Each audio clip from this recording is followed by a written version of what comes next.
όντως πολύ ευρύ. Στο πρώτο ημίχρονο καταφέραμε να κάνουμε κάποιες φάσεις και να πάρουμε το προβάδισμα. Και στο δεύτερο ήμασταν πάλι επίσης ουσιαστικοί και με 2 πέναλτι ουσιαστικά σφραγίσαμε την νίκη. Η ομάδα είχε φρεσκάδα σήμερα, είχε ταχύτητα, είχε καλές μεταβιβάσεις. Το πρώτο ημίχρονο ιδιαίτερα ήταν εξαιρετικός ο Παναθηναϊκός. Ναι, όντως είχαμε αρκετή φρεσκάδα, βοήθησαν παίκτες όπως ο Παντελίδης, ο Ντετέι στην επίθεση και καταφέραμε να βγάλουμε καλές φάσεις. Για τον Παναθηναϊκό είναι ένα ψυχολογικό μπουστάρισμα αυτό πριν την αναμέτρηση με την ΑΕΚ. Γιατί ο ΠΑΟΚ είναι το Φεβρουάριο, έρχεται η ΑΕΚ μπροστά, οπότε η ομάδα χτίζει και ψυχολογία.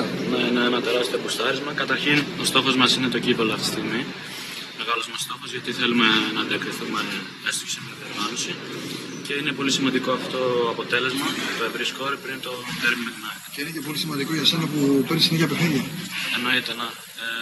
Και σήμερα πήρα το πρώτο μου παιχνίδι βασικός και όσο πάει νιώθω και καλύτερα.